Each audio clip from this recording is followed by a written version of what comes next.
अगं काय ते काळे मेंद्र ड्रेस घातलाय, आता दिवाळीला 2000 रुपयाचा ड्रेस घातलाय. तू काय पुजाय घातलाय का? जरा हातात बांगड्या घाल, गळ्यात काहीतरी अडकव का निघायचं आपलं नुसतं तोंडवर करीत तसंच. ए अगे तू डबं डुबं कुठे घेऊन चालली? लागणार आहे ना मग 2 टाइम जेवण आहे. तुमच्या इकडच्या लग्नानंतर लय लवकर जेवायला भेटत, पर 2-2 तास वाट बघायला लागते. तर माझ्या परानं उपाशीच ठेवू का? वयो ही साडी घालू का? ही साडी घालू? अयो तुझं अजून आवरलंच नाही वय.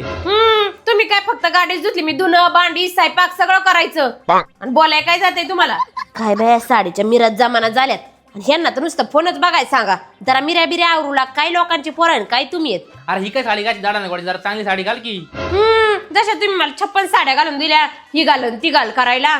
एक साडी घ्यायचं तरी पत्ते आहे का आपल्याला? पैसे मागितले की सारी कामा. काय राव एक शर्ट विस्तरी करून ठेवला नाही. तू काय करत होती का दिवसभर? सांगतोय बापाला किरकिर करू नका म्हणून, नाही तर मी येणार नाही लग्नाला. अगं बाय चप्पल तुटली काय काय झालं का नाही चप्पल? ओ जाता जाता कुठं तरी थांबा चप्पल घ्यायला. अगो बाय गाडीला तर चांगली चमकावली, गाडीला जशी मांडवात उभी करायची. ए बसा पोरांनो चला वयो कुठं तरी गाजरा गुजरा घ्यायला थांबा जरा.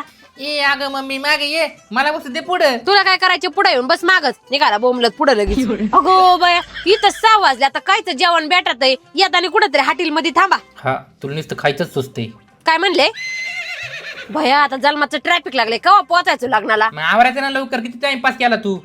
तुमचं जसं लगेच आवरले. ए अगं मम्मी नको भांडू, पोच ना आता आपण. ते जाईन जेवण संपून, मग काय तिथं नुसतं अक्षदा टाकाय जायचं का? बघ बावड्या तू यायला नुसतं जेवणात सुचते. मी नाही घरी आलं स्वयंपाक करीत बसणार मग.